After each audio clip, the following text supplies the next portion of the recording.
తిరిగి BCN news కి స్వాగతం. కన్నడ సూపర్ స్టార్ శివరాజ్ కుమార్ విజయవాడలోని ఇంద్రకీలాద్రిపై కొలువై ఉన్న శ్రీ కనకదుర్గమ్మ అమ్మవారిని దర్శించుకున్నారు. ఆలయ చైర్మన్ బొర్రా రాధాకృష్ణ అధికారులు ఆయనకు స్వాగతం పలికారు. అమ్మవారి దర్శనం అనంతరం శివరాజ్ కుమార్ మాట్లాడుతూ విజయవాడ దుర్గమ్మను దర్శించుకోవడం చాలా ఆనందంగా ఉందని తెలిపారు.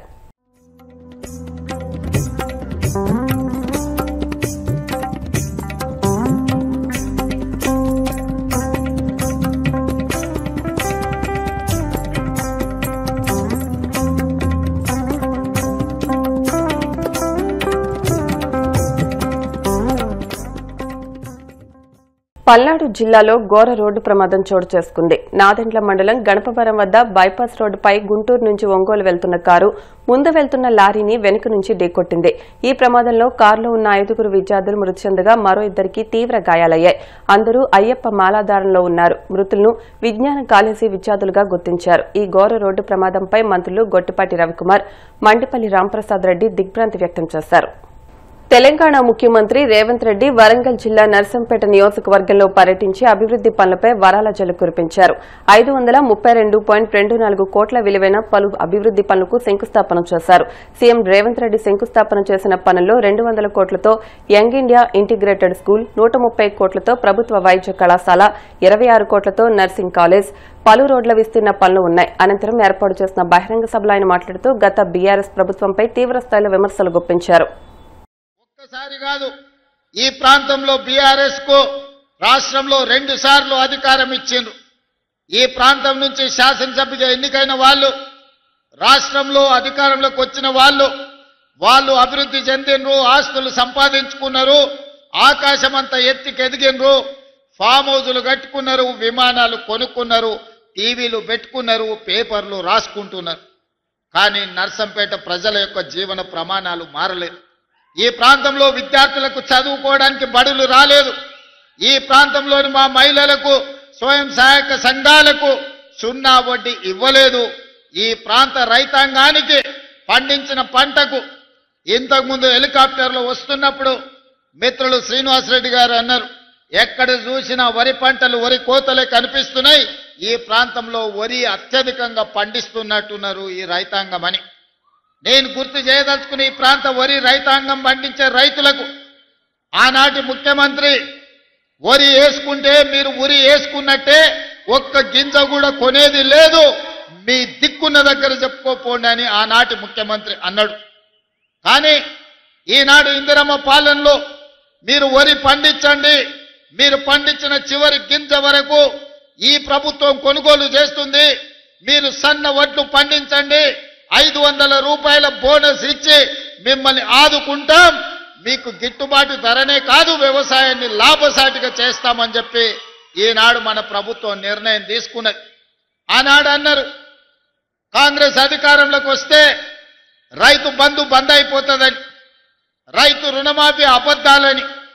నేను ఈనాడు గుర్తు చేయదలుచుకున్న రైతాంగానికి కాంగ్రెస్ వస్తే కరెంటు ఉండదని. ఇవాళ కాంగ్రెస్ వస్తే రైతులకు 24 గంటల కరెంటు ఉంది, కానీ గడిలలో పొంకనాలు పలికిన వాళ్ళ ఇండ్లలో కరెంటు లేదు. వాళ్ళకున్న కరెంటు మా కాంగ్రెస్ పార్టీ కార్యకర్తలు ఊడబెరికిండ్రు. వాళ్ళకు మాత్రమే కరెంటు పోయింది. తెలంగాణను దోసుకున్న వాళ్ళకు కరెంటు పోయింది. కానీ తెలంగాణలో దుక్కి దున్నే ప్రతి రైతుకు ఈనాడు 24 గంటల ఉచిత విద్యుత్తునిచ్చి, ఉచిత విద్యుత్ అంటే మాది, ఆ పేటెంట్ రైతు మాది. 10 ఏళ్ళు ముఖ్యమంత్రిగా ఉన్నాడు. నేను ఇక్కడ ఉన్నోళ్ళని అందరిని అడుగుతున్నా, డబుల్ బెడ్రూమ్ ఇల్లు ఇస్తా అన్నాడు కదా, మీకెవరికైనా డబుల్ బెడ్రూమ్ ఇల్లు వచ్చిందా? ఇక్కడ వేలాది మంది ఉన్నారు కదా. అందుకే ఆయన ఎన్నికలప్పుడు చెప్పిన, ఏ ఊర్లో డబుల్ బెడ్రూమ్ ఇల్లు ఇచ్చినావో నువ్వు గా ఊర్లో ఓట్లు అడగాలి. ఏ ఊర్లో మేము ఇందిరమ్మ ఇల్లు ఇచ్చినామో మేము గా ఊర్లో ఓట్లు అడుగుతాం. హనుమాన్ల గుడి లేని ఊరని ఉండొచ్చు, కానీ ఇందిరమ్మ ఇల్లు లేని ఊరు లేదు. వచ్చే ఏప్రిల్ కొత్త సంవత్సరం ఫైనాన్షియల్ ఇయర్ లో తప్పకుండా ఈ నర్సంపేటకు మళ్ళీ 3000 నుంచి 3500 ఇండ్ల మంజూరు చేసే బాధ్యత. పాన్ మసాలా, గుట్కా వంటి హానికరమైన ఉత్పత్తులను ప్రమోట్ చేస్తున్న సినీ నటుల జాతీయ అవార్డులను వెనక్కి తీసుకోవాలని జాతీయ ప్రజాస్వామ్య పార్టీ అధ్యక్షుడు రాజస్థాన్లోని నాగోర్ ఎంపీ హనుమాన్ బెనీవాల్ డిమాండ్ చేశారు. లోక్సభలో జాతీయ భద్రత ప్రజారోగ్య సెస్ బిల్లుపై జరిగిన చర్చలో ఆయన ఈ వ్యాఖ్యలు చేశారు. ప్రజారోగ్యానికి హాని కలిగించే పాన్ మసాలాను షారుఖ్ ఖాన్, అజయ్ దేవగన్, సల్మాన్ ఖాన్ వంటి ప్రముఖ నటులు ప్రచారం చేస్తున్నారని బెనీవాల్ ఆరోపించారు. జాతీయ అవార్డులు పొందిన ఏ వ్యక్తి కూడా ఇలాంటి హానికరమైన ఉత్పత్తులను ప్రమోట్ చేయకూడదని, ఒకవేళ వారికి అవార్డులు ఇచ్చి ఉంటే వాటిని వెంటనే ఉపసంహరించుకోవాలని ఆయన అన్నారు. गुटखा और पान मसाला उद्योग की सख्त निगरानी के लिए सत्र में हेल्थ सिक्योरिटी से नेशनल सिक्योरिटी सेस बिल 2025 जो सरकार लेकर आई है, इस पे मुझे बोलने का अवसर दिया। सच मुझे बहुत बड़ा दुर्भाग्य है। बहुत से सांसदों को हमने सुना और सब 2 दिन से इस बिल पे लगातार दूसरे दिन चर्चा हो रही है। निश्चित रूप से कोई भी बिल अपन लेके आते हैं, लेकिन उस कानून बनने के बाद उसकी कानून की पालना हम कितनी करवा सकते हैं वो महत्वपूर्ण है। जैसा मेरे से पूर्व सांसद ने बताया कि कई राज्यों के अंदर शराबबंदी है, फिर भी शराब वहाँ बिक रही है। गुटखे पे प्रतिबंध कई राज्यों ने लगाया, लेकिन गुटखा बिक रहा है। तो सिगरेट पे लिखा आता है कि ये हानिकारक है, कैंसर हो सकता है, गुटखे पे लिखा आता है। लेकिन दुर्भाग्य से कानून बनने के बाद भी उन कानूनों की पालना धरातल पर नहीं होती। तो मेरा इसके अंदर आग्रह है कि आप जो इसके अंदर सेस रिपोर्ट, ये मीडिया की जो रिपोर्ट है, इसका मकसद इस बिल का स्वास्थ्य नुकसान और राष्ट्रीय सुरक्षा जुड़ी चुनौतियों के लिए अतिरिक्त संसाधन जुटाना इसके अंदर आप बता रहे हैं। शेष उत्पादन क्षमता का आधार पर तय किया जाएगा और उल्लंघन पर 5 साल की कैद का प्रावधान होगा। इसमें हम चाहेंगे 5 साल के बजाय आप इसको बढ़ा के 7 साल करें। मुझे जब ये विधेयक पढ़ रहा था तो सरकार का ये कहना सामने आया कि पान मसाला उत्पादन में मशीनरी और प्रक्रियाओं पर उपकरण के माध्यम से राष्ट्रीय सुरक्षा और सार्वजनिक स्वास्थ्य के लिए और राष्ट्रीय सुरक्षा के लिए वित्त पोषण बढ़ाने के लिए हम ये बिल लेके आ रहे हैं। चूंकि वित्त विभाग से जुड़ा बिल है, मगर जब बात गुटखों पान मसालों की हो रही है तो लोक स्वास्थ्य के संदर्भ में भी सदन को गहनता विचार करने की आवश्यकता है। क्योंकि पान मसाला जैसी हानिकारक वस्तुओं के उपयोग से लाखों लोग कैंसर सहित कई बीमारियों की चपेट में आते हैं। कोर्ट पर जैसे कानून के बावजूद सार्वजनिक स्तरों पर इनका उपयोग नहीं हो सकता।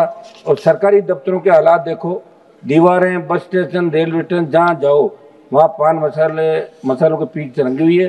और तो और हमारी यूनिवर्सिटी, कॉलेज और जो स्कूल है वहाँ भी 500 मीटर की उसके अंदर भी दुकान, अभी अवैध तरीके से दुकानें और ढाबे चल रहे हैं। वित्त मंत्री महोदया ने एक सकारात्मक दृष्टिकोण से ये बिल सदन के समक्ष प्रस्तुत किया होगा। मैं उनका ध्यान इस ओर भी दिलाना चाहूँगा कि आज सरकार और सदन में पान मसालों के नुकसान पर तो चर्चा हो रही है, तो इन पान मसालों का जो प्रचार कर रहे हैं देश के अंदर, जिनको आपने राष्ट्रीय अवार्ड दिया, फिल्म अभिनेता शाहरुख खान, अजय देवगन, सलमान खान, कई लोग इनका प्रचार करते हैं। वो काम है, वो करते हैं, उनका काम है। मगर मैं सरकार को कहना चाहता हूँ कि कोई भी अभिनेता हो या कोई सेलिब्रिटी, अगर उसको यदि नेशनल अवार्ड सरकार से मिला है तो उन अभिनेताओं से नेशनल अवार्ड सरकार को वापस लेना चाहिए। क्योंकि गुटखे और पान मसाले का प्रचार एक अभिनेता के साथ नेशनल अवार्ड भी कर रहा है। इस बात का विशेष रूप से नेशनल अवार्ड है और गुटखे पान मसाले का प्रचार कर, इनसे अवार्ड वापस ले। भ्रामक विज्ञापन से जुड़े ऐसे ही मामलों को लेकर राजस्थान राज्य उपभोक्ता आयोग जयपुर और जोधपुर कंज्यूमर कोर्ट में ऐसे मामले इन अभिनेताओं के खिलाफ चलने की जानकारी मीडिया के माध्यम से मेरे संज्ञान में आई। मेरे राजस्थान की बात करूं या देश के अन्य राज्यों की, धड़ल्ले से अवैध गुटखों की फैक्ट्रियों का संचालन तंत्र की मिलीभगत से हो रहा है। कहीं पर मानकों का पालन नहीं हो रहा है। इसलिए इस विधेयक में जो सजा आप लेकर आए उसको आप बढ़ाएं। मसाला कंपनी के मालिकों को कैसे दंडित किया जाए इसके अंदर और इस पर प्रावधान करें। देश में कैंसर जैसी घातक बीमारी का बहुत बड़ा कारण गुटखा और पान मसाले, इसलिए सरकार को सख्त निगरानी का कोई तंत्र बनाना चाहिए। दूसरा मेरा निवेदन है कि आज देश में बहुत बड़ी चिंता है कि कृषि के क्षेत्र में कार्यरत कंपनियां जैसे उर्वरक, पेस्टिसाइड बनाने वाली कंपनियों के CSR की राशि कृषि के क्षेत्र में किसानों के भले के लिए वे नहीं की जाती। कहा यह जाता कि CSR हम खर्च करेंगे, तो मंत्री महोदय इस बिल से जो राजस्व आएगा सरकार इसको नेशनल सुरक्षा में इसके अंदर लगाई क्या, इसका भी आप विशेष रूप से इसका आप करें। और मंत्री महोदया को मैं ये भी कहना चाहता हूँ कि इस बिल के पारित होने के बाद गुटखा और पान मसाला उत्पाद की दरों में बढ़ोतरी होगी। ऐसे में पान मसालों के उत्पाद पान मसालों के उत्पाद में ब्लैक मेलिंग बढ़ेगी, नकली उत्पादों में बढ़ोतरी होगी। और अभी भी हजारों फैक्ट्रियां बिना नियम कानून के चल रही है, उन पर आप सख्ती करते हुए इस बात को सुनिश्चित करें कि बिल के लागू होने के बाद आप पान मसालों की बिक्री में ब्लैक मेलिंग। వార్తలు ముగించే ముందు ముఖ్యాంశాలు మరొకసారి. పార్వతీపురం మన్యం జిల్లా బామనీలో mega parents and teachers meeting CM Chandrababu చేతుల మీదుగా గ్యారంటీడ్ ఎఫ్ఎల్ఎన్ కార్యక్రమం ప్రారంభం. పరకామణి కేసులో తాను తప్పు చేసినట్లు నిరూపిస్తే రాజకీయ సన్యాసం తీసుకుంటానన్న భూమన. లేని పక్షంలో టీడీపీ నేతలు అందుకు సిద్ధమేనా అని సవాల్. నర్సంపేటలో 532 కోట్లతో అభివృద్ది పనులకు శంకుస్థాపన చేసిన తెలంగాణ సీఎం రేవంత్ రెడ్డి. హైదరాబాద్ కు దీటుగా వరంగల్ను అభివృద్ది చేస్తామని స్పష్టీకరణ. షారూక్, అజయ్ దేవగన్ వంటి నటులపై లోక్సభలో MP Hanuman Beniwal fire. Paan masala ads లో నటిస్తున్న హీరోల జాతీయ అవార్డులు రద్దు చేయాలని డిమాండ్. ఈ వార్తలు ఇంతటితో సమాప్తం. మరిన్ని వార్తల కోసం BCN digital YouTube channel, Facebook page ను ఫాలో అవ్వండి. అప్డేట్ వార్తల కోసం ప్లీజ్ సబ్స్క్రైబ్.